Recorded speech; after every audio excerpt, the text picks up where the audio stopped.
And we're back. We're back. All right. We're back. Oh, blooming it. Hold a minute. Just got to dust myself off. I'm covered in soil and mud. Have you sold yourself? No. Again? No. I've just come back from planting my 4,336th tree. Because while everyone was posting pictures of their pet, and for every pet picture you post, someone in the world will plant a tree. But no one knew who was going to plant that tree, so I thought I would take on the responsibility of planting trees in the world. What are you talking about? I knew he wouldn't have a clue what you're on about. So, for the people who don't know, yesterday, Monday, there's been a viral craze on Instagram about basically there was a thing saying, if you post a picture of your pet, we'll plant one tree for you. So everyone started posting on their Insta stories a picture of their pet, just because it said, if you post a picture of your pet, we'll plant a tree for you. But nobody knew who we was. And so everyone just bindas, photos galore of kutte, bille, everything, right? Goats, monkeys. Somebody must have, one second, somebody must have put the post up. And I don't know much about social media, but normally there's a name in the corner, like that name. So there's a new thing basically on Insta stories that basically it's called the add yours sticker. So what you can do is Tommy can post a photo, right, and go, oh, I'm eating my favorite dinner today, and it could be you with pizza, let's just say. And then if you put the add yours sticker on it, people can then add their picture of their favorite food, and then you get this whole chain of people with their pets. So this company did it, but then it went out of control because they didn't have enough manpower to post enough trees, but they couldn't delete their post, and then it just tumbled into some viral thing, and everyone's doing it because everyone's doing it, thinking, oh look, someone's gonna be planting trees for us as long as we get our picture out, as long as we are looking good on Insta stories with our pet. Someone will plant a tree for us, but nobody knew who. And it ended up all being fake. So there's no trees being planted, but there's been a lot of photos that everyone's put out on their stories. You know what I thought you were going to say? The reason why you're covered in mud and all that? Why? Because of all the crap you've had slung at you as to why we weren't around last week. Yeah. And I thought, oh, okay. Do you know what? Like, I want to stop him there because he's just rambled on for about 2.5 minutes, and I think it's a diversion tactic. Completely. We're gonna forget or something. Kedge Modi in effect once again. He's doing it. He's got diversion tactics from the real issues that are going on. So what's okay? God. The first thing we even, in our little text to each other before today's podcast, we said is like, look, obviously we got to address the fact that we took our first week off. Are we coming up to 3 years now of doing the podcast? Yeah. 3 years. 3 years. 3 years of a weekly podcast. Can I say, I've never missed one. You two boys have taken the odd one off. I've got a perfect attendance record for like, I've always, even if Sach hasn't been here. Missed one. You have, Kedge. Oh, okay. Yeah, you missed one, right? So Yeah. I was like, I'm a serial offender. Right. Well, you DJ abroad, I get it, and timescales and something. And really, even when you're abroad, Sach, you'll still be there for the podcast. It's only if like you're flying or something like that, Exactly. And also, if me and Kedge can either get someone on, or Kedge goes, no, it's cool, we'll busk it together. Sometimes clearly Diva Kedge can't make the effort, like last week. What happened was, in the build-up to Diwali, Kedge, all good for the podcast? No, I'm doing Rangoli patterns with the family. Yeah, so basically what happened, it was, hold on. We were supposed to do it on a Tuesday. Sach then couldn't make the Tuesday. So then once the Tuesday slot is gone, then we're running and chasing time. Deflating, yeah. Yeah, because then it's like, we've got to knock it out on Wednesday. And Wednesday, I told you that it's going to be a tough one because basically everyone was going to be around. And I had a match. I had a match as well. You had a match. Right. You had to get it from the match, and literally it felt like it felt like I was having a mela going on, here because we had so many people here, and there was Rangoli patterns being made. There was all the different types of food being made for Diwali. It was just it was a Christmas Eve. It was a Diwali Eve. But sorry, of course, look, every family celebrates Diwali differently. For me and my family, it's just like a go to the temple, but we don't do all of the other stuff, right? All the kind of colourful stuff. But am I right in saying that's not an essential part? That's like if you want the A star, you go for that. But you can settle for an A and just have time with the family, and then say, "Hey guys, it's 8:30 at night, which is roughly when we record it on a Tuesday night. I'm going to just be upstairs for 45 minutes. We'll do a quick podcast, and then I'll be back down to join you. Here's some snacks. I'll put some samosa pakore and some bhajia out on a little tray. Lovely. You won't even know I'm gone." But I think if Kedge did that, he would have ruined Diwali in the Kedgel household with his family. It's because everyone had made an effort. Yeah. And so I tried to, but I just think the consequences of that, and I would have ended up being my own firework and then lit off, and you'd never would have seen me again. So it was just, I think I just had to weigh it up, and I thought, let the boys down and the entire Brownload calm down, or do I let, my actual calm down? And it was a tough call. But it so happened that, it's nice to have a break, because whatever work you do, we're all working hard and everyone needs some time off. Even Ole from Man United has gone on holiday for 3 days. He's having a nightmare. He needs to refresh and recharge. And I think we all need a bit of a recharge. And even Liverpool are recovering after their battering by 10-man West Ham. So, listen, that is something I've not said in 45 years of being a man, nearly 45 years of being a bloke. So you're right. Okay, so what you're saying is, look, guys, what we are saying is, it was Diwali. Yeah. We all got families. Yep. I got the daily podcast. I'm doing cricket coverage. I'm going. So that Wednesday, by the way, that I couldn't do. The match was in Abu Dhabi as well, so I had to get back. Exactly. That was also the problem, because I could have come back for 11, 12 o'clock my time, but no. And to top it off as well, my family were over from Dubai, so it's like my house was just a madhouse. Yeah, it was. Yeah, so it was like, just. It's like all the elements, all of us. Yeah, all the elements came together for all of us, and it just didn't. And let's face it, it was Diwali week. Everyone was Skyping, working, all that. So no one would have listened to it on Thursday, apart from the few hundred messages that we got saying, "Where is the podcast?" You know what I think is quite sweet, because I get lovely messages. Honestly, people go, "Bro, don't know if you know, but I don't think you uploaded the podcast this week." I know. Like, are you okay? Like, is everything all right? Just letting you know. So the customer feedback, it's not someone going down to reception at the desk and going, "Excuse me, where is the podcast?" It's not, they're not doing that. They're kind of going, I mean, there's a problem. What's even more funny is that people think that you upload the podcast. Yeah, that's the joke part about it. It's all Tommy. It's all Tommy. Let it be known. I am not technical. You know what I did this week for the first time ever? I sent a WeTransfer. Yeah. Oh, get in there, mate. Get in there. Bro, get in. That is very technical, mate. Did you send it to the right lab? Yeah, I don't know. I then had to ring the person and go, "Anything?" He goes, "Well, I've got a link." I went, "Well," and then I didn't hear back. When you're so nervous about something, you don't hear back, and you go, "Well, I'll just presume it's fine then." I'm surprised they didn't do a little mutter, put it in a test tube and send it by post. It would have been easier, quicker, safer, more reassured. But I know you're saying that you had some very kind people saying, by the way, it's not uploaded. We did have Manpreet Kaur who emailed us with the title. Manpreet Kaur, is that my cousin? Manpreet. No, Manpreet Kaur, which was, the title was "One Very Disappointed Fan," and I've never been so scared to read an email. Ooh. And my God, it was, "Dear Tommy." She went in. See, but this is the problem. See how they address it to me. Okay, that's what we've made it very clear now. We've made it very clear. Hold on. Let me just make it. Well, I've got to do my press release statement from the Sandu Khandan. That is, we've established whenever there's anything goes wrong in life, it's blame Kedge. #blame Kedge. That's the standard default. So dear Tommy, if there's a technical problem, you got to know what department. I'm like that call center. Like, where can I divert your call? Yeah.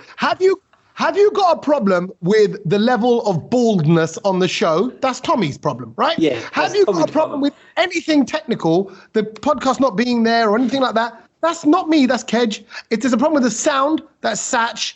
Like Tech Ops. So So I'm going to, obviously, I get it. My name's Hilton. It's on the outside. But Mr. Hilton doesn't run the hotel, okay? He has a team. But anyway, the message starts off and goes on. And it's quite serious.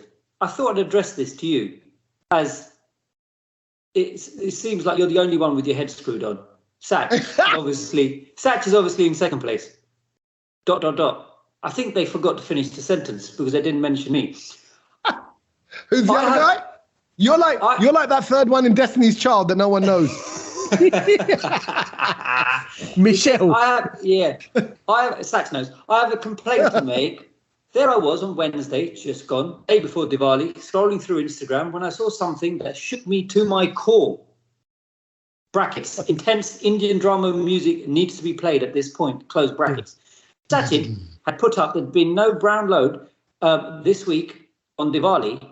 My whole world crashed around me. What was I going to listen to when getting to the house, ready for Diwali? Whose bakwas would keep me going in the samosa lineup at Uppal's? How? Why? When? What? All these questions going through my mind. Then I see the hashtag blame Kedge. Now I get mentioned. Well. No surprise there.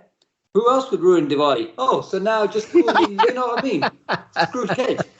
Tommy, you was the Sayana, the eldest, one out of the lot. Kedge could easily have been overruled and ignored. It happens every week. Could you have not just made it happen for this week as well? I'm very disappointed and upset that there was no Brownload this week. It wasn't the same, guys. Next week, I'm like to have 2 episodes aired. That should make up for it. Anyway, rant over. I'll forgive you guys this once, but never, ever let this happen again from a very upset fan. P.S. I'm only joking. Have a good one. Take care. Bye. You know they say many a true word are said in jest. Because I know, you know what? It's reassuring and amazing because there were so many people that we haven't heard from. So nobody can be bothered to give nice feedback, like, hey, by the way, I'm listening and I'm loving it and things like that. But yet there's a problem. So when you're getting 5-star service, it's all good. Oh, when the spoon's the wrong way round at your silver service table, you're like, spoon's wrong. Yeah. Kicking off. Well, thank you. No, honestly, it just means that you love the podcast, and that's great. And by not getting it, you feel it, and that's that feels brilliant. It really does. But can I just put it out there? We might miss one around Christmas as well. he's already thinking about it. Oh no! But we're only doing that. We're only doing that for equality, just because we don't feel like of course, yeah. Because then it'll be like, oh, so you did Christmas, but you couldn't do Diwali. Oh, I get it. Sellouts. You've lost your roots. No. Okay. Let's just miss all religious festivals. All of them. So talking of people who just, sort of appear out the woodworks when something is not going right, because up until then it was all smooth. I had to go to an engagement this weekend, engagement party, which was so mahoosive, it felt like a wedding. And I just want to, you know what? I just thought I've got to bring this to the boys and tell you about it because it annoyed me so much. There's me thinking you were going to come back and say, oh, it was a really nice event, nice thing that 2 people are getting engaged in, blah, blah, blah. Yeah. But no, you come back with some bad it's all nice that they got engaged and it was all brilliant. There was a family dance that went on for 22 minutes. But... You'd love that. I'm just telling you information so you know what it was like to be there. So you don't feel that. But I think the one thing that we are getting wrong in this country, and when I don't know, again, Tommy, I don't know if this happens at Punjabi engagements or events. How many people? I know it. About 400. Oh wow. Yeah, I was in a Corona Fest environment, and it happens at a lot of Gujarati events, like at engagement parties, is that they have stalls for food. Right. So it's not the normal sort of one line, where you get your plate at one end and you go the whole way through it, but it's stalls where they make certain types of food. Or nowadays they don't even make them; it's just already there. But am I right? Am I right in saying that's like quite the kind of flashy posh ones where you got the Barney Bordy stand and then the something else. So there was a Barney Bordy stand. That, though. There was a jar stand, and then there was one for paneer. And so theoretically, it looks good. I think I know what you're going to say. There's three stands there. It looks good, because there's a nice little, it looks like a hut, and there's, people behind it all dressed up. And look, and this concept has come from India and Dubai, because I've been to parties in Dubai where they have this, and it works extremely well. And it was amazing, because you'd go to the live dosa counter and the live this counter, and everything's live, and you just go there and you just rock up and they make it for you, and you take on your plate and you go and eat. But the problem is in the UK, because firstly, we're always all starving, and we've never seen food. Now that we've got shortages in this country, everyone just runs to this thing, to these three stores. Now there's no queue system, so everyone is just pushing, queuing. Do you start from the left stall and then work your way around? Because that's what a lot of people thought. So they start on the left, and then they would hop to the next stand and then hop to the next stand, so you collect all your food and then you finish. Or do you make three separate queues? And also, there shouldn't be queues, because actually if you're inviting 400 people, then you need to have the same number of stores to actually sort of work that crowd. So you need at least service that crowd. Service. But it was so what happened is, so we got the samosa chaat from one thing, and then what happened while I was in queues, then literally you had to just move on to the next store. But the samosa chat, the water started coming out the day, and then some people who couldn't, they just started caning the food. There was some chips that, masala chips, but they went soggy and cold by the time I got to the Bani Puri counter. And then the Bani Puri counter, they gave me 3 Bani Puris, but by the time I went to the chili paneer counter, then the Bani Puri had softened up and it melted. So I had a plate of dahi, pani, samosa, chips, everything all just slivering together. I might as well have been in, I'm a celeb, get me out of here, sort of bush tug of trial. So straight away off the back of that, I think you're a fool is what you are, right? Because why am I a fool? You're a fool. Hold on, I waited 20 minutes in the queue. Didn't even get to the first counter. Who put the food on the plate? Who put the food on the plate? Did you put it yourself, or did they just press a button and all this food came out and landed on your plate? Bruv, it was one of those plates that was made out of leaves or something. It was all recycle friendly. And I'm sorry, but forks made out of wood that are not sharp, what is the point? I might as well just smack that on my head, because there's nothing else I could do with it. It wasn't picking any of the paneer up. It was a waste of time. It's funny you say that. I couldn't get no plastic spoons this weekend. Random side note. Well, but that's a good thing. It's a good thing. I know, I get that, but I'm just saying we can't be eating certain foods with a wooden spoon, which is what you can't. Because it makes your teeth. Doesn't it make your teeth and mouth go all funny when you're even holding it? It makes me go like. No, I'll be honest. Like I think I prefer a wooden spoon is a bit. No, I prefer a wooden spoon to a plastic spoon. The texture of the plastic feels like fake teeth. No way, bro. What are you on about? 100%. The only problem with some of the wooden spoons are they're not dunga. Do you know the word? Like they haven't got like they're not deep. They haven't got a deep hole. I like a deep hole. Deep forks don't have holes in it. He said no to the spoon. He said it's a bit flat. Yeah. It's more like flat. It's more like a paddle.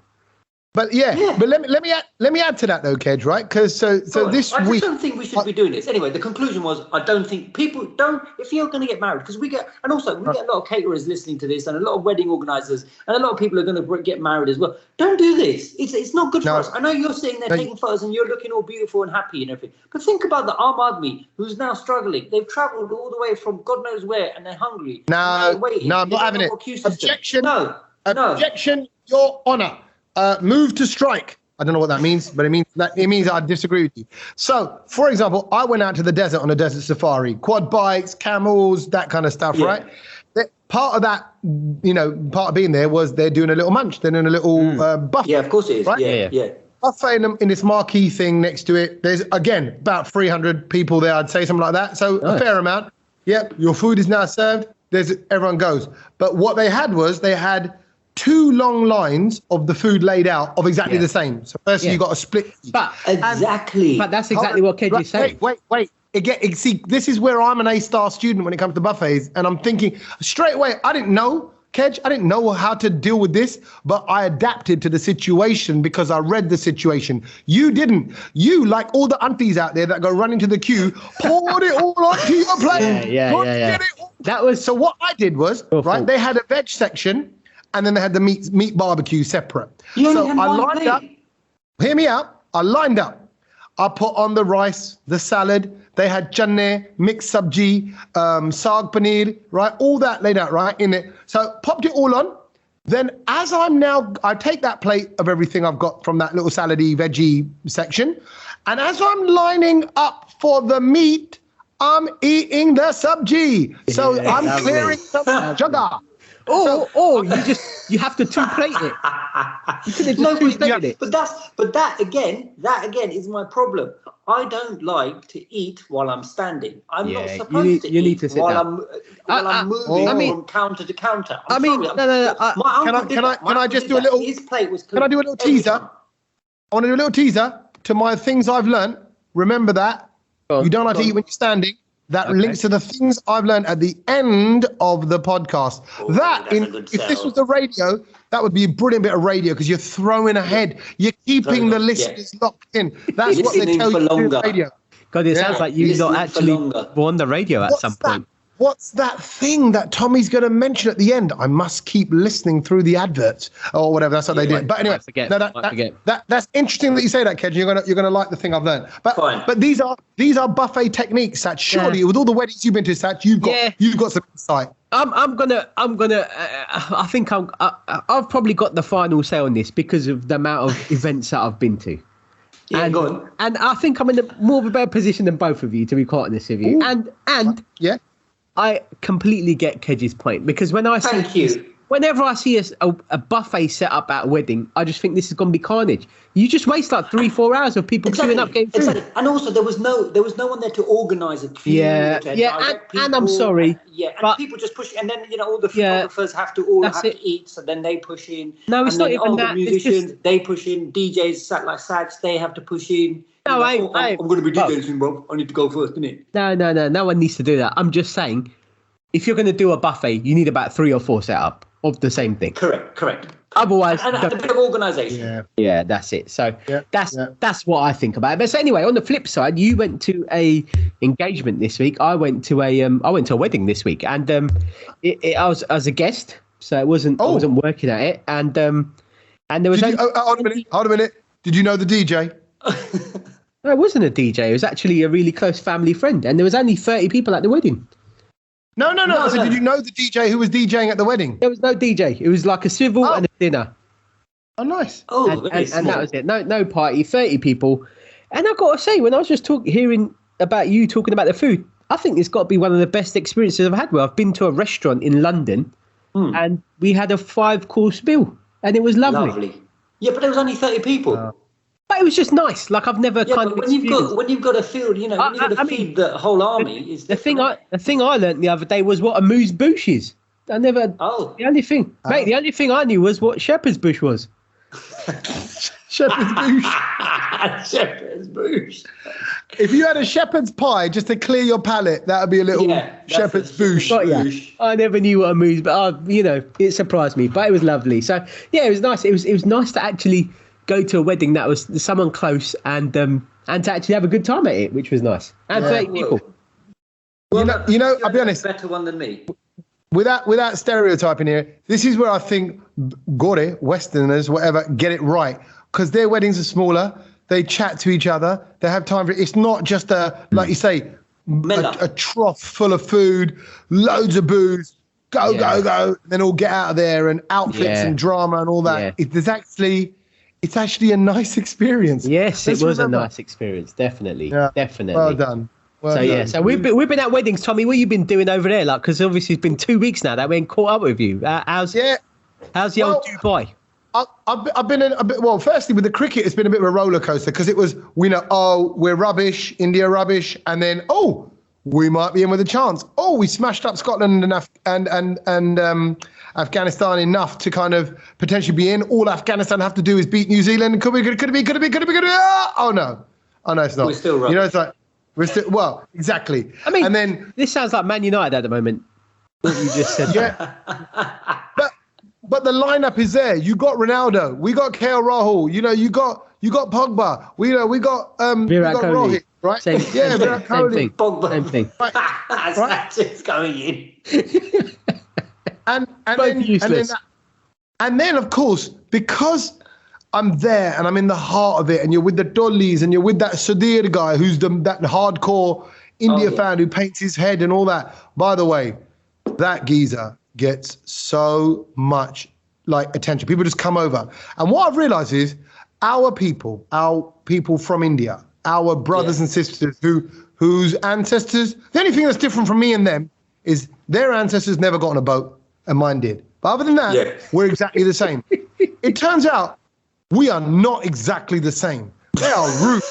They're rude people. They come over, even to me as well, those who kind of might recognize me from like social media or videos, whatever, and they'll just put their arm around you and hold their phone up and take a picture of you. Bruv, I wasn't even looking in the right direction. I was like, I want to see these selfies. Yeah. And they just walk off. And then they go, and I'm like they just. But do they know you as Tommy Sandu, or what is it? Is it the Desioto man? What is it? They probably think he's Sudhir without the paint. Yeah, I was going to say, are you? Is it like Mini-Me, but the opposite, where he's got a bigger Sudhir? Because you could be that guy. Me and Sudhir had to stop in a Carrefour to get some snacks. They had a Snickers bar and they had a mini Snickers, and I held up the two and I went, "Hey, Sudhir, this is me and this is you."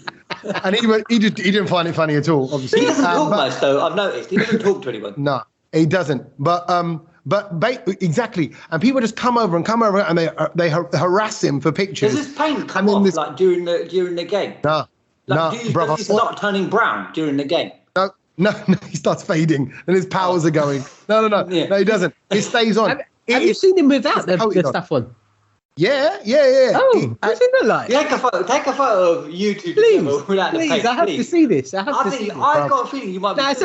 This is a bit like Batman without his bat suit on. Yeah, you can't tell it. Yeah, do you see what I mean? Honestly, it was a bit embarrassing. It's like it's like you've just kind of, you've seen your parents without their clothes on. You're like,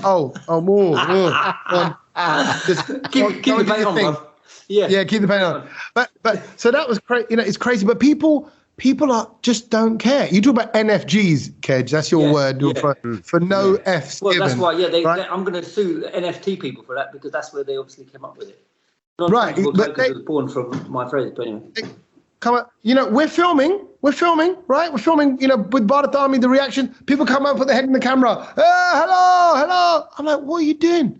We're filming. I've experienced that in London there as well. Yeah. With the drunk people. But in London, what they'll do is, they'll jump behind you like, oi, mum, and they might do something rudy-doody, right? Yeah. But here, they just mess it up, because they don't care. Oh, and so that winds Tommy up. I can imagine Tommy losing it. But the reason I'm raising it is half to take the mick, but also it's fine. People can do what they want. It's their stadium as well. I don't own that space. I get that. But what I realise is, I'm British. That's what I realised.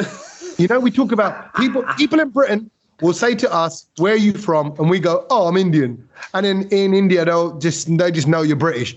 But you realise the way in which we behave, the fact that like Kedge, you with the queues now in the buffet, we want order, we want lines, we want to kind of know this system. But there it's like, well, if I can get away with it, I will. If I can do it, I will. Yeah, if I can stand and push in, I'm going to try it.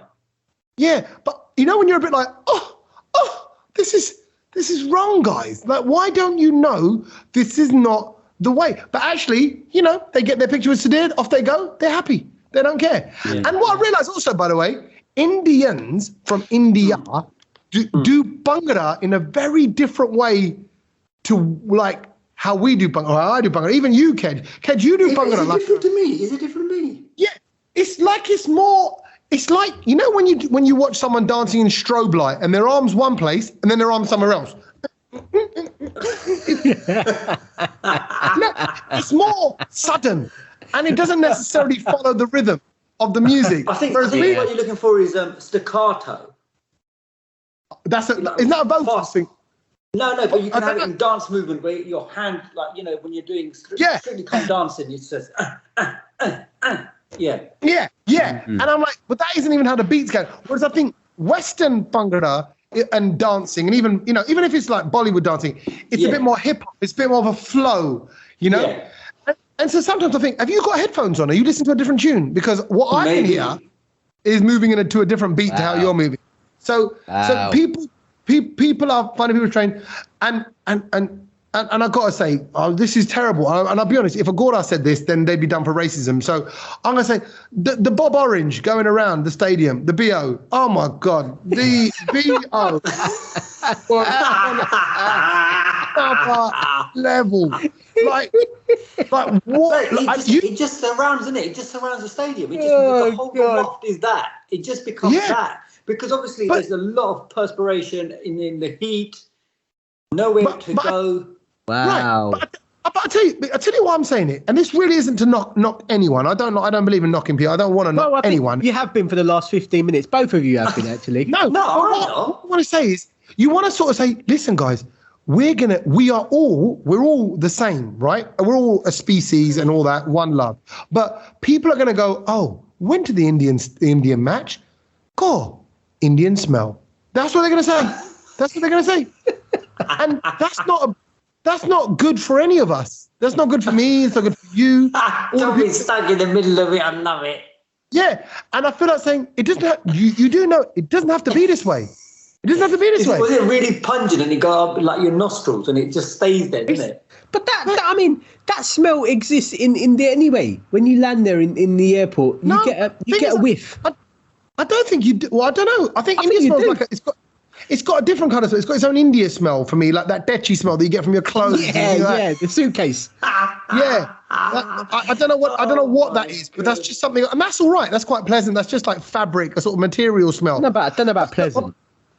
But it's very high out here. Look, I'm not looking. However, I have also read is they've got more energy as well. So they'll keep singing, keep dancing, keep going. The love for cricket, the love for the game, I've seen in another level, because a lot of people obviously that are coming to live in Dubai are Indians and Pakistanis as well. But you know, there's a lot of Desis here. So they're all here. This is like their home dish. So, and on a positive, I do want to say something positive because I feel like I'm just knocking people. What's really lovely is here the unity of Indians and Pakistanis as residents here. Well, they're not residents. They don't have residential status, whatever it is. They're working residents. But honestly, it's actually something that the whole of the world needs to know about and kind of go, oh my God, you know, this whole even bantery rival. It's not there. They're just like, hey, man, bye, yes, bye. And they're all like, bye, and they're all hugging each other. But you know, and I'm like, man, you don't need to hug that much when you're all so hot and sweaty. But still, there's a lot of love. There's a lot, nice. And there's nice positive vibes. No trouble, nothing like that. It's all good. Well, I'm bringing you news of that will help you with the big BO problem, and maybe in about 5 to 10 years time, you'll be able to watch cricket with no BO smells at all, because as we all know, something that's happened in the last week and a half or so ago, Facebook changed its name to Meta. And they've been talking about the metaverse. I saw it first thing in the morning. I sent you guys the link. Tommy saw it. Tommy got excited and started talking and basically giving his speech on his thoughts on the metaverse. And I just thought, you know what? We need to talk about this, because this, I think, again, this moment is going to go down in history. Did you acknowledge how I didn't even react to what you sent? Yeah. We did. Because I knew Sach would not care. And just another thing on that note, Kedge, quick question for you. Give me something that Sach does care about. Exactly. Thank you very much. That's right. But it's not like Sach opted out of this. Sach don't care about nothing. No, but does it affect me? Does it affect me? No. So thank you very much. I'll see you later. I opted out of this one for sure, because it really just doesn't interest. Like, if something's going to change your name, cool, go for it. Change it to what? Call yourself Dave if you want. It's fine. Like, it doesn't interest me at all. But the name change is not that important. The important thing is why they're changing it. I think the thing that I've learned from this whole meta thing is who's put Kedge in charge of being the spokesman for it? Because that's all I've seen the last few weeks. To the point, Tommy, you don't know this. Well, I went into work one day and he was inside the studio on the radio talking about this. He's now. Oh wow. And people in the building at work were actually praising him, saying, "Oh, that was a lovely piece you did there on Meta." And the thing is, Tommy, we know what this guy's all about. So even if you were there, you would have looked at me and be like, "What is he doing in there?" Can I just say to Tommy, you're like, you've overstepped your mark. Random people have emailed me. Certain senior people have emailed me in the building to go, by the way, like they've asked me for some bit of work, whatever. And then at the end, they've gone, P.S. That was a really interesting hit you did on the radio, Kedge, about the metaverse. Really explained it to me. It's like just sitting there going, if only they knew what he was like on the Brownload. But actually, you know what? Maybe the real Kedge is coming through now. You know, you guys have been holding me back all these years. Oh, wow. We're the problem, Tommy. Yeah, of course we are. This is maybe exactly... you know that's why Zuckerberg had to put me in charge. You guys don't know about it, but I'm obviously running the Asian division, and it's my job to sort of spread it to the Asian community. What the metaverse like coronavirus, exactly. That's what you're doing, right? So, you know what though? You got to remember this now. People who are regular listeners, like Manpreet Kaur, right? All that, you will know. Kedge jumps on a wave. You are what? Yes. You love it. There's a new show. There's gonna be a brand new show. It's gonna be amazing. Oh my god! Oh no, it turned out to be rubbish. Oh, there's a brand new bit of technology. Oh, it was crap. Oh, who's got new barbecue mats for the barbecue thing? Let's buy this. This is the next big thing. This is 100%. And of course, 100%. now and then, this is the problem. Now and then he gets it right, and that's what's annoying because you go, but then you go, oh, maybe he is right. But is he right about this? Okay, let's come back to it. Okay, so the metaverse is the new thing by Facebook. For those who don't know, Facebook's going to change their name to Meta, and it's effectively them creating a new virtual world where, imagine like this Google Meets and Hangouts and Skypes and Zooms and everything where we hang out, we chat, and then take that further to combine that with like Roblox or those games that kids play where they can be characters and develop worlds. Now, take that even further where you can be characters in effectively a much more detailed virtual world. You can be you. No, that's the whole point. You can be more than you. Have to be. Well, yeah, you could be a whale with 4 legs if you wanted to be. Yeah. Yeah. Be a robot. But the basic, if we start with the basic concept of it for Sach, is that it will be you looking like you in the virtual world, living, walking and interacting with me, Tommy. So we could do the podcast in the metaverse. And if we have a time and a place, like let's just say this week, should we do it at the pyramids? All right, we'll see you at the pyramids. And we send the invite. Everyone can come and join us at the pyramids in Egypt. We can do our podcast and everyone can watch it and listen. And they'll all be a part of it. It's just an upscale version of these gaming things that you go on where you enter another world. Now, my point about it was, right, already, I've said this before, when I give my son when I give him Roblox, whatever, he is zoning out into it. We banned the iPad now Monday to Friday because he becomes like just so immersed. Like you'll be talking to Milo. You have to call him 4 He's plugged in. He's plugged in. Honestly, it's like he smoked Snoop Dogg's stash because he goes, he's like that. He's literally like he's on something. I go, mate, and I'm like, come on, man, get back in the room. Like, wake up. You're not alert to what's going on around you. This is basically saying, let's go further. Let's go in. Let's go. But it's the Matrix. It's the Matrix. Let's take the red pill. Doesn't that just make you want to just think, hang on a minute. No, I don't want to do that. Why would I want to live in a virtual world when I can just live in a real world, like how I'm living now? And if I wanted to go to Egypt to see the pyramids and see us three doing the Brownload from there, then I'll go to it on a plane. Yeah, their argument there, though, Sach, is like, oh, but you can't just go to the pyramids, whereas this will feel like you're there. No, so are you telling me that your avatar or emoji or whatever, that will experience it? So... yeah, but then you ain't physically experiencing that, are you? No, but you've got your goggles on, so you're seeing it all, and then it's not the same. No, but the video that I sent you with the presentation shows you, like, if you touch things in that world, it will all move like realistically, like material.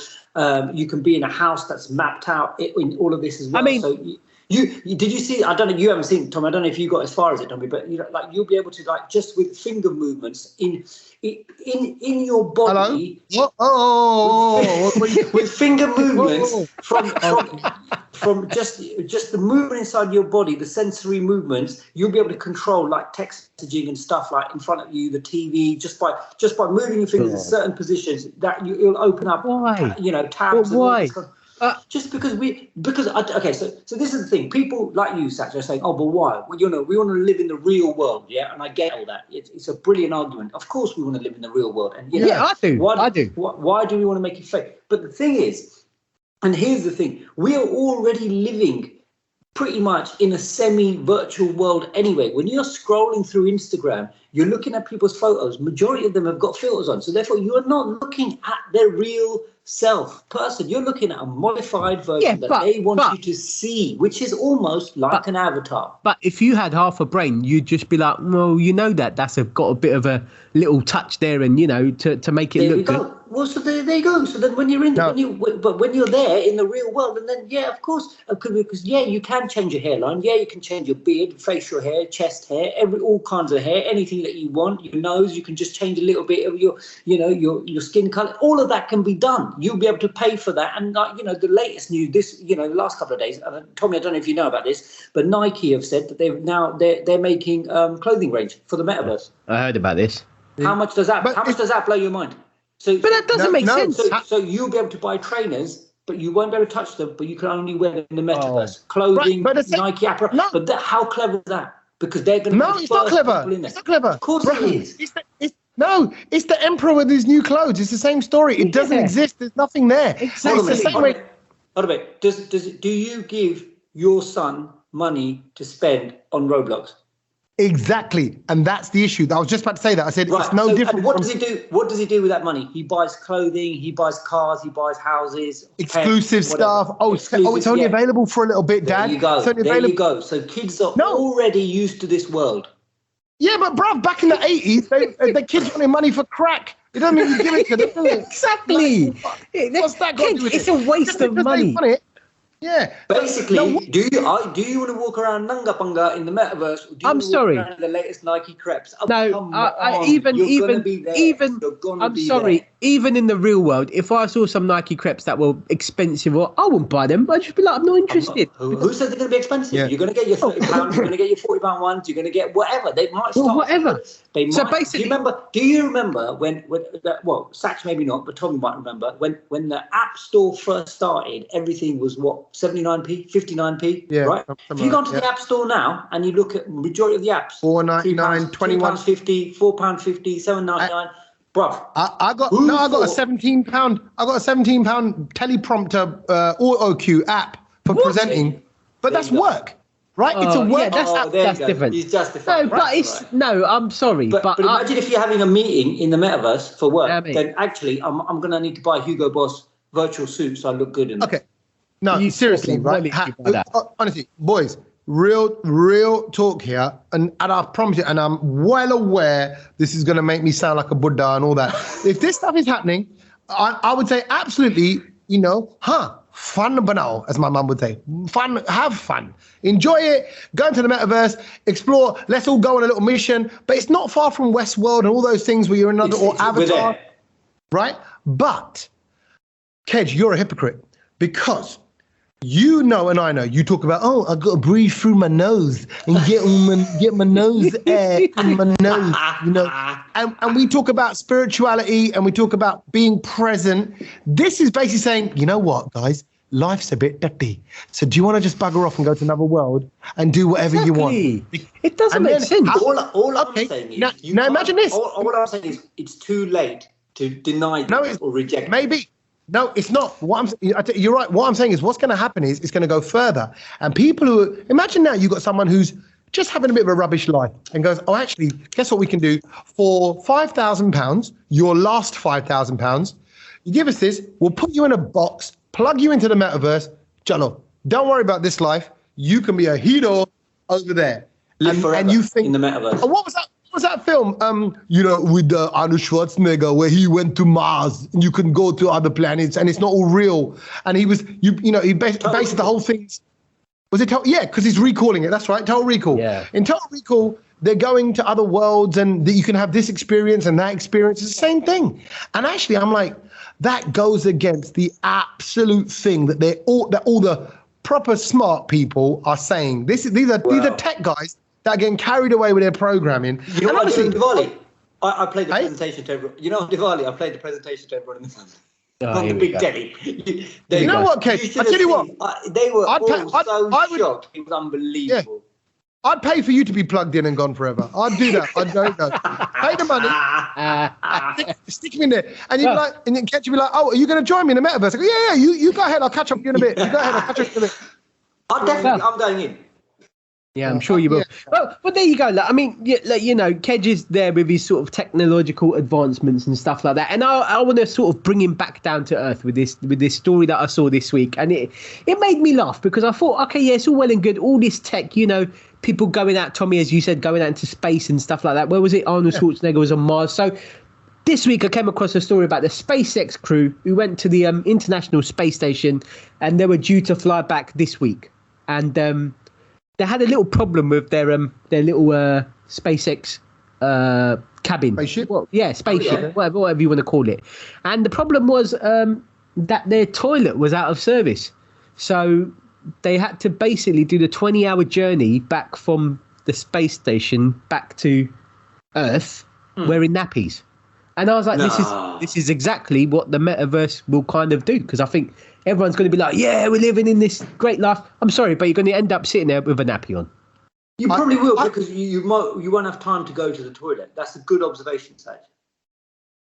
Well, it's just stupid, isn't it? Like, I mean, this story kind of got me because it's just like all of that sort of technological advancements and the toilet's out of order. And you've got no plumber. It kind of reminded me of when I was on a flight back from India, and I think the Air India toilet was out of order. Or actually, I've been on a couple of flights where the toilets, Air India, BA. While he was flying? Yeah, I think I went on a flight to New York once as well on BA. That was out of order. The flight back from Bombay out of. And it's just like then? You just can't use that toilet. Like, and so everyone. Toilets, yeah. Yeah, but that's even worse because like 400 people are piling into one toilet. Oh, lovely. Can you please not knock Air India? Air India are great. I have to just officially say that, and I mean that. Why? I've told you this story before. I think I've even said it. If I haven't said it in the podcast, I'll tell you now. I don't care. I've got in trouble with Air India twice. Yeah, don't remember. Right. First time, this is what happened, right? I was hosting Shreya Ghoshal's concert. We're on stage. Shreya Ghoshal is stood in a lineup with the promoters and things like that. They're saying their thank yous. And I had the list of the promoters to mention, the sponsors to mention. Mention one, Ria Money Transfer, lovely lady. She comes on. Great to be here. And I say, on Air India. We look around Air India. Who from the lineup is Air India? No one's there. At that point, bloke jumped on the stage from nowhere and goes, "Oh, I am." I thought, we're at the O2 arena. You know, O2 is a proper arena, 15,000 people, right? And I went, "Oh," and it's obviously very weird that a man comes running on himself, you know, all that. Yeah, so I made a little joke. I went, "Oh, maybe the flight was delayed. He's just got here." Haha. That wasn't even the cuss. That was no big deal. But as you know, Kedge and Sach, as producers, before you go onto a mic and onto a stage, you got to prep. You got to have your words clear in your head. This guy's obviously just got the call late to run on stage and do his thanks to Shreya Ghoshal. And in rushing it to a London crowd, he said, blah, blah, blah, yeah, we want to support Air India. We fly to India this many times, da, da, da, da, da. And he goes, and we're so grateful for supporting Shreya Ghoshal. Bear in mind, she's just sold out the O2, right? Yeah. And he goes, and we have no doubt that Shreya Ghoshal will be a star in the near future. And everyone goes, like, you can hear like that mumble across the room, like, huh? And we're in a line. So she, you know, like imagine we're like a free kick lineup, right? Yeah. Was she there? We can't see her. She's there. She leans back because she obviously knows. She looks at me as the host. I'm holding the other mic. And she leans back and raises her eyebrows and leans forward. Like, what's that about? And he's obviously the last one to speak because he's the last one on the stage. So I went, all right, thank you very much for the sponsors and thank you to Air India. I have no doubt that Air India will be a great airline in the near future. Ha ha ha. Crowd erupts, right? In laughter. I had to say something. I had to address it. Shreya Ghoshal gave me the look. Had to stick up for Shreya. It's a good laugh, right? I got a good laugh in the crowd. Obviously, then that banda goes, what did he say? And somebody must have said to him, he just cussed Air India. And I was like, no, I didn't. You're a bit silly for saying that. And I get a look from the artist. My job is to host the show for her. So I've got to kind of step in and make a little line there. Then I was hosting a comedy night a few months later. I'd actually forgotten about that situation. I didn't know it was sponsored by Air India. They're in the front row. Just before I come out on stage, there's an advert for Air India that plays on the screen on a comedy night, bearing in mind. And the advert says, inside our planes, the planes are whiter than white, right? Pristine planes that are whiter than white. And I got on stage and I went, yeah, the planes are white and white unless it's filled with 300 brown people. Ha ha ha. Right? That's not a cuss on the plane. Can I make that very clear? Right? It's just a cuss. It's a playing on the planes are whiter than white, but with brown people in it, they're not. Oh my God! I got emails. I was asked to apologize to Air India. Wow. Can I prove to them that I wasn't put up to it by someone else to say it? They started saying maybe I would have been put up to it. It was honestly. It was. Bruv, I'm telling you, they're going to get me on the next plane. So please, did you say make it very clear, Sach, it's only your opinion. Thank you very much. Did you not blame Gedge? Blame on Gedge. Yeah. So the toilets in Air India have always worked fine. But 20 hours. My question was this. Sorry, coming back to SpaceX. Yes. Can you hold your susu for 20 hours? I don't think I can. You can't. No, not a hold. If you're bursting, no. And do you think you could let go of your chitin in a nappy? I don't think I could do that either. I don't think I could I don't think. Let's not talk about that. But keeping it on the space vibes. Did you hear about Heinz and what they managed to create? So I think this is quite game changing. I know it sounds stupid and a little bit, sort of comical, but Heinz have made ketchup from tomatoes grown in Mars simulated conditions. That's game changing. So basically, they started a mission 2 years ago to see if they can grow Martian tomatoes, that kind of environment. So they replicated the soil that was found on the red planet. They created a greenhouse, and then they designed and mimicked the conditions that humans would face living on Mars. And they actually produced identical Heinz ketchup from these tomatoes. And they're going big on it. They're saying that it's Heinz from Mars. Do you know what I mean? I think, again, you know what? I think we're getting there all of a sudden. And I was having this argument on Diwali, actually. I know Diwali is supposed to be about, having fun with your family and everything like that. But we had a lot of heated debates and discussions on Diwali Day. Surprise at Kedge's house. Yeah. And actually, we were arguing about the metaverse. And they were talking like you were, Tommy. But what I said to them is that we're almost there. Like they go, one of my uncles said, but the metaverse, it's never going to work. We're never going to get there. It's not going to happen. And I said, the fact that they're showing us this means we're not far away. The fact that if we can now see another planet in another galaxy, we would never have seen that 50 years ago, because the furthest we could see was the moon. But we've got on the moon, and now we've got onto Mars. So we're not that far away from jumping, space travel, going through time. Light travel and all of that kind of stuff, light speed, Star Wars stuff. Honestly, Kedge, I'm worried. Kedge, I'm worried. I'm worried about you. I'm serious. Look at this. You are looking to escape. First the metaverse, now tomatoes from Mars. I think, Kedge, you should just go to the tomatoverse, which is a tomato metaverse where you have your tomatoverses and just grow these tomatoes in your own world. But clearly, look, you want to go Mars. You want food from outer space. What's wrong? If I sound like my mum here, what's wrong with the tomatoes from here? Huh? Exactly. No, that's fine. And I'm sorry.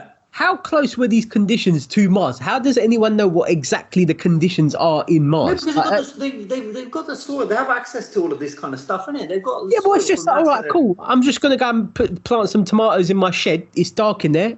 We grew them in space. Same thing, isn't it? Really. But the potentially exciting bit is, and I think they should do like a test for people who are like Kedge and people who are maybe like us, Sach. Like normal people. Like Kedge. Yeah, and that meaning like if you want that, then let's just put all the Kedge likes on a rocket. Go, there you go. Go Mars. Good luck. Wish you all the best. Go grow your tomatoes. Have fun. That's it. Right. Exactly. And for the rest of us, we just go. Can we all just now get on with normal life here, where you can touch things of it. The weird thing is, though, I want to just throw this out there. A lot of people are now speculating, because of the developments in this, that we are ourselves right now just highly developed other people's metaverses, that the Earth we are just someone else's program somewhere else. So maybe the real me is controlling me, and that's why. And you won't ever know. So maybe my job in the world is to talk about the metaverse, which is going to happen, and maybe I am the gatekeeper who's trying to unlock your minds into understanding that we are actually in a verse. Yeah, perhaps, or maybe just overplaying your part, or maybe just overplaying it.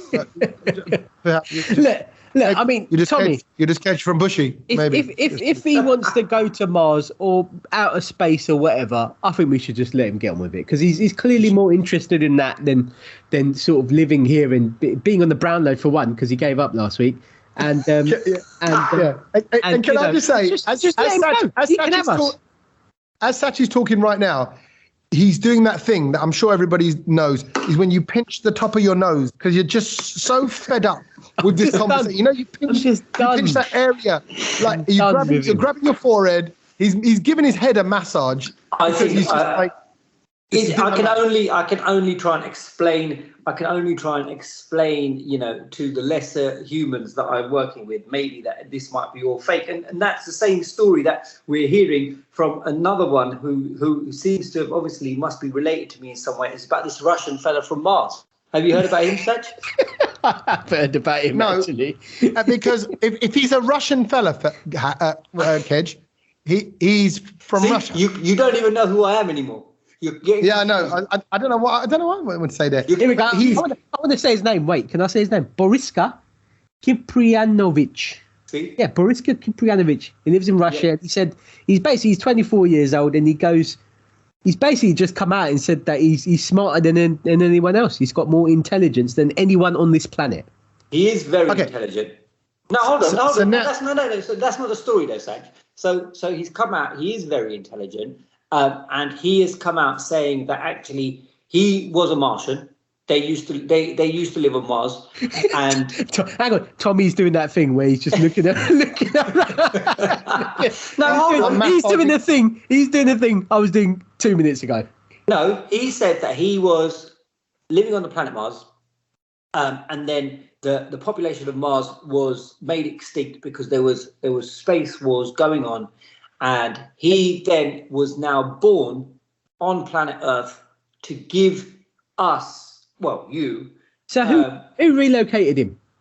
Well, no, because he was born, so they can spawn obviously onto planet Earth, and now he's come to tell us that, you know what, if we don't watch ourselves, we're going to self-destruct as well, and we're going to go the same way as the population in Mars. So he's coming here to try and warn us. And I've read his whole sort of. His sort of what he's put out there actually, and his mission statement, and I you know what, I think maybe we might take this seriously. Here we go. Well, or the other thing we could do is just not take it seriously. Yeah, exactly. But it's funny, isn't it? It's funny that now there's me and now there's this Russian fella. Okay, so you both do you remember the documentary? Do you remember the documentary with Titu Singh? It was on. I'll never forget the kid's name because it blew my mind.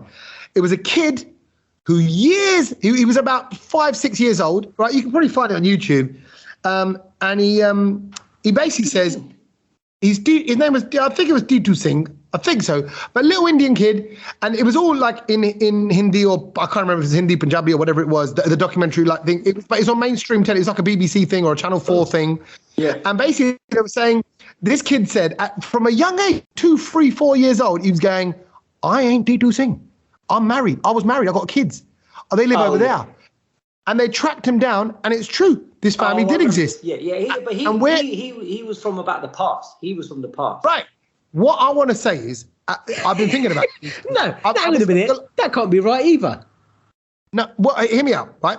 What I'm saying is, I've been thinking about this recently because I've been spending a lot of time on my own, obviously, in hotels and my jacks. My mind wanders. He keeps on going mad. Right. No. I'm admitting it, though. You don't know you're going mad. You think you're onto something. That's the difference. That's the sign of your madness. Whereas I'm just questioning things now. And I'm having a questionable debate and an argument, whatever, with you guys, which is that actually you look at everything in life, right? Seasons come and go. Days come and go. The soil replenishes. Things recycle. So it made me think there might be something in reincarnation. Scientifically, when you look at every other element of the life, things go round in circles. So now what I'm saying is there could be, if we are part of the universe, and we know for a fact that we are, maybe someone could be reincarnated from another life somewhere else in the galaxy. Or maybe that's always ongoing right now. Maybe that's why we all look a bit different. I'm just saying it could. I don't get it. I don't understand it. I don't know enough about it, and I haven't researched it. I agree. If Beetle can be this guy, then somebody could theoretically be reincarnated from a life that is beyond this world. No, absolutely. Because if you think about it, the air that we are breathing has been breathed by all of our ancestors, and I've breathed it. You've breathed it. Many people, dogs, elephants, camels. You've polluted it. You've polluted it, Kedge, a few times on the podcast. But we take it in and it goes out. And that is incredible. So we are breathing the same atoms as dinosaurs and all of that. I'm going to leave you with just that thought. That actually, you're right. Maybe it does reincarnate because we're all made from the same thing, the same atoms, and it goes in and it goes out. And it's been to Mars, it's been to Saturn, it's been to Uranus, it's been everywhere, and we're just, breathing the same. You're such a child. You're such a child. I love it. Grown men. Oh God. You got to get that in. God. No, what I'm saying is, look, I'm all for it, Kedge. I'm all for the excitement of it. But sometimes someone's got to just stand up and go, no, you sound a bit crazy. But I mean, I want to know more. I want to know more about this guy, this barista, whatever his name is, right? He makes coffee? Look him up. Look him up. I was fascinated by it. Well, can we? Like, I'm going to bring it back to things that are sort of going to affect us more directly, because I think we've been rambling on for the past hour on stuff that don't really concern us too much. Not me anyway. And the thing that I noticed this week is that there's a shortage of a few things that have been popping up, and I think the latest one, Tommy's, I think it's quite important because I think this will affect you when you're back. Is the shortage of Walker's crisps? Yeah. Really? Walker's crisps Tommy, is one of the things. Bring back the Lay's. Because you got to bring it. There ain't no crisps. There ain't no crisps on shelves. Because of what? Is this truck drivers? Is this alu? Is it? Well, we said something about. I think it's the supply chain. It's a supply chain. Yeah, they said there was some sort of IT issue from what I read. Okay, so that's not a shortage. So there's no reason to panic. No reason to bring. Oh no, there is a shortage because there's no crisps on. Yeah, it's all empty. Yeah, no, but okay, no. That's not a shortage. That's an issue in the supply chain. This is what I mean. This is what you boys get wrong. You got to get it clear. But there's a shortage if I'm going in Tesco and it's not there. There's a shortage. No, it's not a shortage. It's not. It's a problem because what it means is there's still billions of crisp packets sitting in a factory. So it's not a shortage. Okay. All right, I'll give you. If you lived in a crisp factory, you'd be fine. I'll give you another shortage then. So the other shortage was of Weetabix. I read as well. Was that right, Ken? Weetabix. I've just got a packet of Weetabix, so I'm now selling one nugget for about £500 if anyone fancies it. And the other thing I saw was there's a shortage of pies, frozen pies. Oh, now we got a problem. Oh. Did you know about this one? So now it's a shortage. And it's not actually to do with the pie itself. They said there's a shortage of the foil the foil cup that the pie goes into, so they can't make them. They can't get them out. They can make out those. They can make out those leaves from the buffet, Kedge. They make out those instead. Leaves, plates that I had to deal with. But basically, once again, Tommy, you're out of the country, and this country is in a state. Can I quickly say something on the pie element? On the pie element, I had a chicken and mushroom pie at the Dubai ground. Honestly, it's up there with Greg's. It was up there with the Greg's chicken bake. Yeah, honestly. That's good to know. Pastry, flaky, fluffy. It was like the shape of a Peter's pie, but the kind of depth of a pucker pie, but with a nice, big, thick, flaky pie, good filling. Because didn't you cuss the food at the ground for the IPL? Yeah, but I think that was an IPL thing. They just put on Indian food. Oh, they upped it. This pie was great. This was obviously international, isn't it? So you've got to have international cuisine. But while you've been away, Tommy, they've in the UK we have now we've all been surveyed and we've revealed Britain's favourite type of cake. Do you want to have a guess at what it could be? Okay. Well, a typical British cake is a Victoria sponge. Yeah, I was going to say Vicky sponge. But is that the cake that the British people went for as their favourite top cake? No, because, and I don't know what the answer is just yet. I'm working it out as I'm stalling for a little bit here, because I'm thinking we've all gone a bit cake mad in the last, say, 5-6 years. Bake Off and also lockdown has meant the cake game has evolved. Now, I'm not a big cake person, as you know. I'm not a big dessert person. I don't do all that sort of stuff. So, but so the people that are, oh yeah, lemon drizzle, oh yeah, I like a bit of carrot. I like carrot cake. Carrot cake is a nice, moist, tasty cake. I can give you the result of the carrot cake and where that was in the list. I'd say that's a 4 to 5. That's 4th. Yeah, 4th. Yeah, I can see that. Sach, do you want to have a stab at the top cake? Yeah. I don't know. I would have probably said either Victoria Sponge or a lemon drizzle. Well, Victoria Sponge is at 3. Okay, chocolate fudge cake at number 2, lemon drizzle number 1. Number 1. There you go, lemon. Yeah. I can't believe that. I don't even eat lemon drizzle cake. I love a lemon drizzle cake. My favourite, the Black Forest Gâteau, number 6. No, I don't like that. Too much. It's too much. No, or as the Germans call it, the Schwarzwälder Kirschtorte, which obviously it's. I mean, I think that's where it heralds from. They make it so good because it's fat and it's beautiful and juicy. Can I tell you something? And I didn't realise this. Well, firstly, Black Forest Gâteau, is it raspberry sauce? Don't like that. That's the thing I don't like. I love that sauce. I wouldn't mind it if it was just normal jam or strawberry jam. But in the apartment I'm in now, where I'm staying in Dubai Marina, downstairs, the breakfast area is a bakery, actually. And weirdly, bakery, they sell shoes, and it's got a kids' fresh area at the back. So I'm like, I don't know what this place is, right? But the bakery is run by a German baking company, and their menu is like a newspaper. They give you like a newspaper. It's like a little, like their style of menu, but it's got all the history of it. The Germans are the dons of baking. Did you know that? This is a kind of. They are. No, German. When I lived in Germany, oh my God, the cakes, next level. Right. And the bread they've got here, rye bread, sourdough types of bread, seeded bread, chia seed bread, flax seeded bread, poppy seeded bread. There's probably, honestly, 50 to 60 styles of bread you can have downstairs baked in this place. Oh, Tommy, by the way, fantastic. Have you tried that bread in Dubai? It's obviously the Middle Eastern bread. So you get it, but it's called za'atar, the za'atar bread. Lovely. Oh my God, mate. When you come back from your night out, that is the thing. That, like, you know how we have chips? This is what we used to have in Dubai. So it's that flatbread with that za'atar kind of herbs on it. It's all sprinkled over. Oh, okay. God. And you can get the same kind of thing with cheese in it as well. Oh, beautiful. I've been here 3 and a bit weeks now. Bloody hell. And someone's had enough. I've really missed home so much. I can't tell. I can't even think about home, because if I think about it, I get sad. So but last night I had my first shawarma. I had my first shawarma like in a shawarma place. I had shawarma at the ground. Yeah. Just because there was raps going on there in Abu Dhabi. But here I went to a shawarma place because it was a nice looking place in JBR, Jumeirah Beach Residence. And she said, "What kind of bread do you want? What kind of wrap do you want?" And I think she said that za'atar. Yeah, za'atar. And she said something else which I went with. I think it's something like Sharjah. It wasn't Sharjah because I know that's the place. Yeah, but she said, "Do you want this Sharjah?" And I think she said the za'atar thing as well. But I think is that the za'atar one a bit bigger? Is it a bit thicker as a bread? Might be, it might be a little bit thicker, yeah. But the za'atar is the herbs that you sprinkle. Wow. Yeah. Oh, game changer. And I want to declare it. I had one falafel one and one chicken one. I had 2. I sat there. Keeping it balanced. Yeah, but it's tasty breads out here. Yeah, it's good. You get me, though.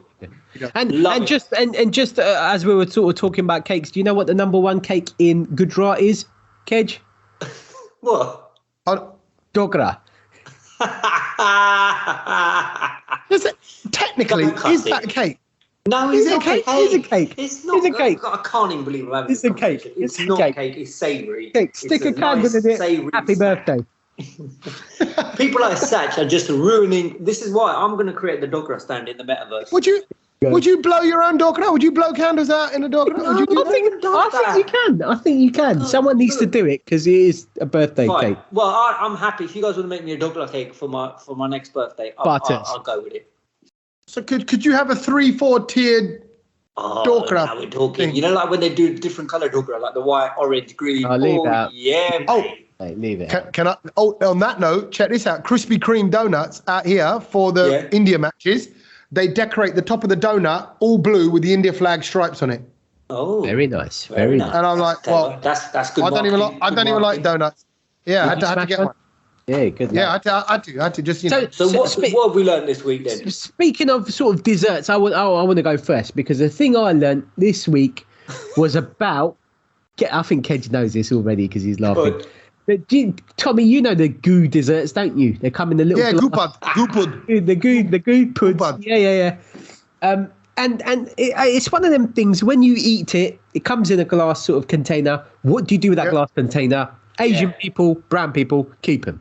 We do. And we've got can I just say the official name of that glass container sounds like a drum and bass MC.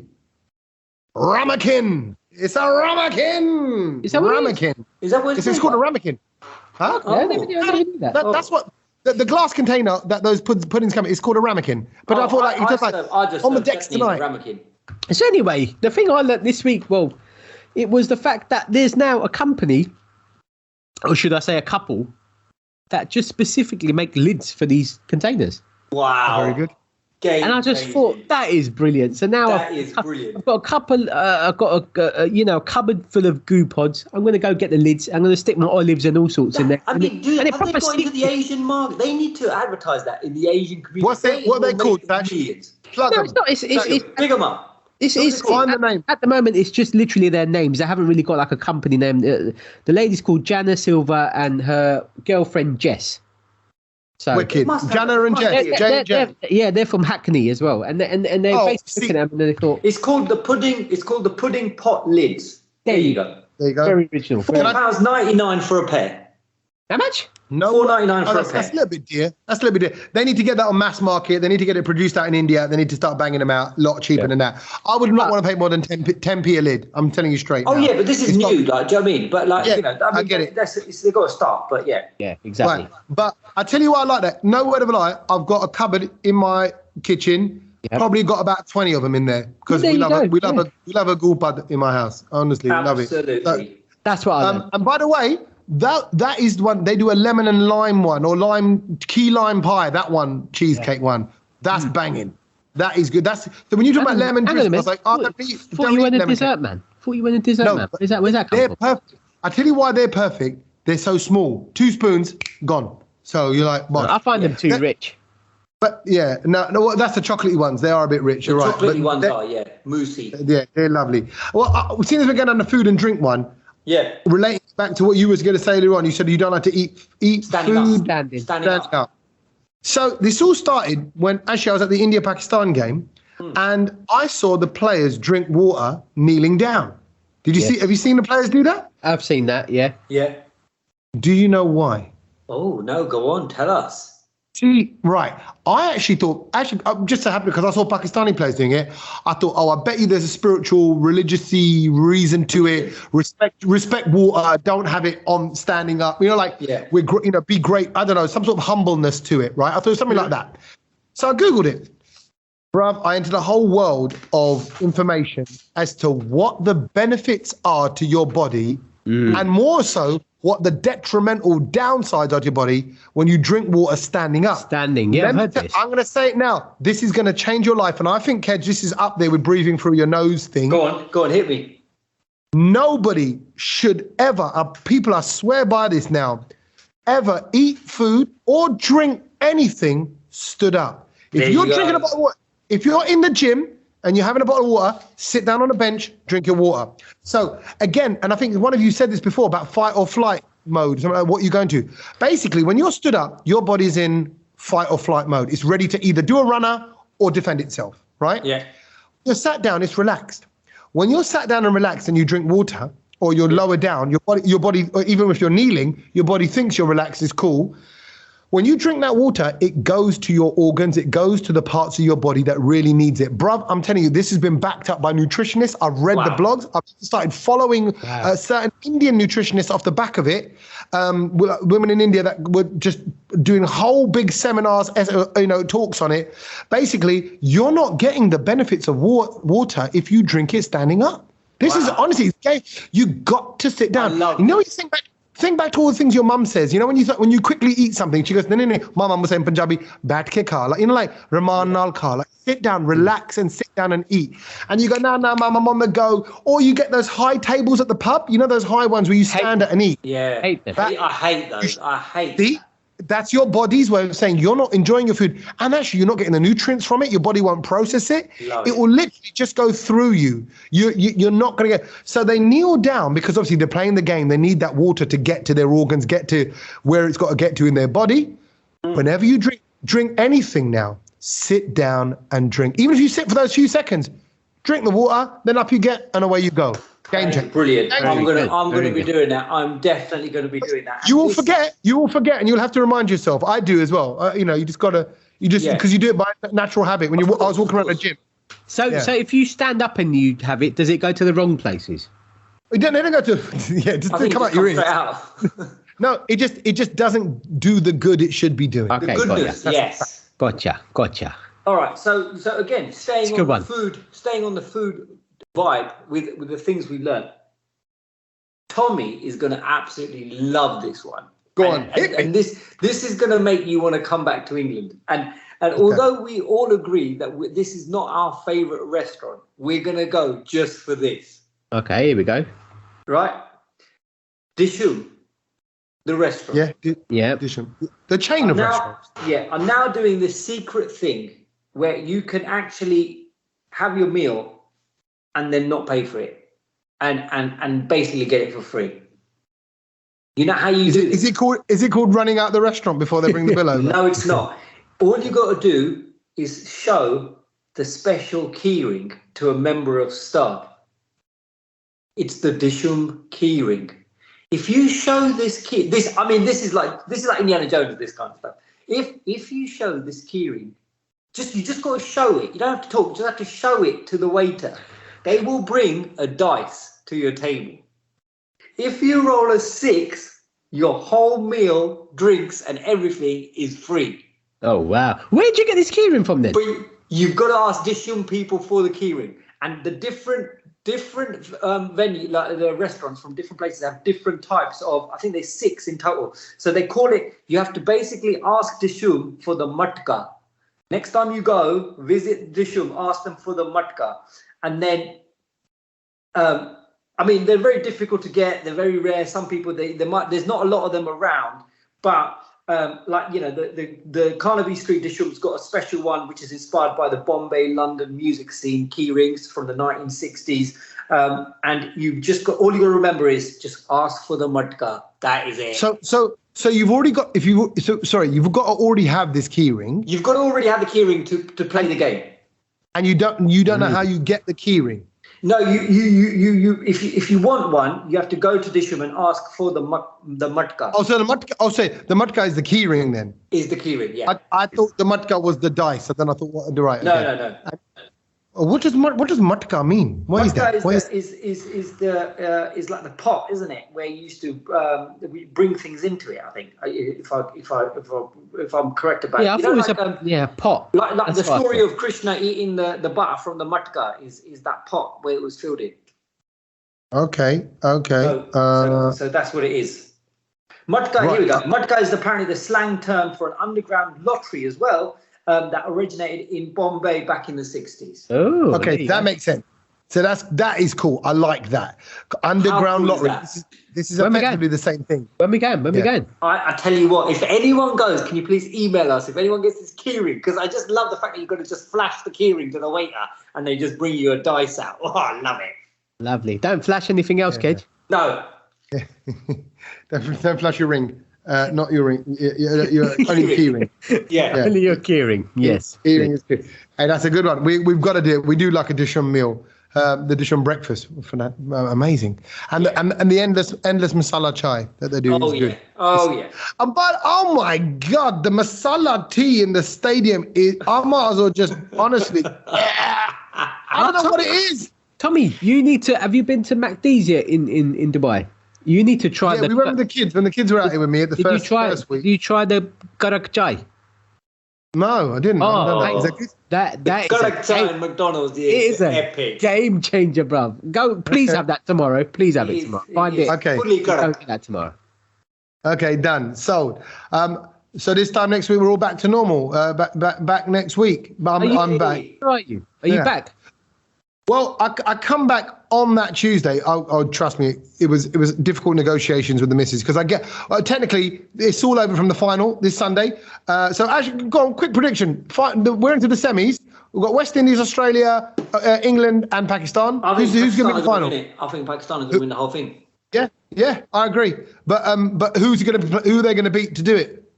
I think who's Pakistan playing in the semi-final? Australia, and then it's going to be the other side is England and New Zealand. It's going to be New Zealand in the final. Oh wow! I think it's going to be England Pakistan. Yeah, man. I think it is. And I think England might just do it.